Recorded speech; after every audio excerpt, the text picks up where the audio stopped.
వాస్తవంగా ఏదైతే క్షేత్రస్థాయిలకు వస్తే వీళ్ళ అభివృద్ధి కన్నా కూడా ప్రజల్ని అనువనువున మోసం చేసేయడానికి ఇక్కడున్న స్థానికంగా ఉన్న ఎమ్మెల్యే కేపీ వివేకానంద ఈరోజు సమాధానం చెప్పాలి.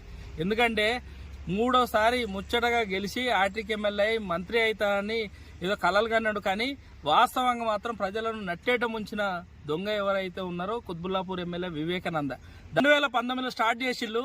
ఈ దద్దమ్మలకు కళ్ళు కనిపిస్తలేవా, చేత కాదా, లేకుంటే ఏదో మొన్న ప్రెస్ మీట్ పెట్టి పెద్ద పెద్ద గొప్పలు చెప్తున్నాడు మౌలిక వసతి. మౌలిక వసతి సంగతి తర్వాత నాయన, మీరు స్టార్ట్ చేసిన ప్రాజెక్టు కూడా పూర్తి చేయాలి. మళ్ళీ సిగ్గు లేకుండా మూడోసారి గెలిచినని రాష్ట్రంలోనే పెద్ద మెజార్టీ అని చెప్పుకునే సిగ్గులేని ఎమ్మెల్యే ఒకటి అడుగుతున్నాం.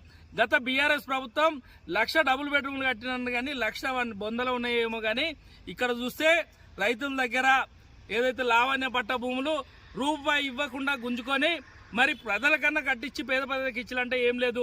ఇది చూపించి రియల్ ఎస్టేట్ చేసుకున్నారు కానీ పేద ప్రజలకు న్యాయం చేయలేదు, రైతులకు న్యాయం చేయలేదు. కనీసం నిర్మాణాలు పూర్తి చేసి ఎన్నికల్లో ఇచ్చి ప్రజల దగ్గర లబ్ధి ఉందంటే అది లేదు.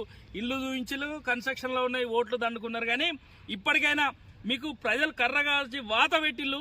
ఇప్పటికి కూడా డబుల్ బెడ్రూమ్ 1 year అయింది, మరి నిర్మాణం పూర్తి కాలే, నిధులు రాలేదు. మరి ఇప్పుడన్నా కూడా కనీసం కాంగ్రెస్ ప్రభుత్వం మీద కొట్లాడైనా కూడా మరి నిధులు తెప్పించి పూర్తి చేస్తావా? నీకు చేత కాదని తప్పుకుంటావా? మేమైనా ప్రజల తరపున కొట్లాడి ప్రభుత్వం నుండి నిధులు వచ్చే విధంగా మా ప్రయత్నం ఏం చేస్తాం.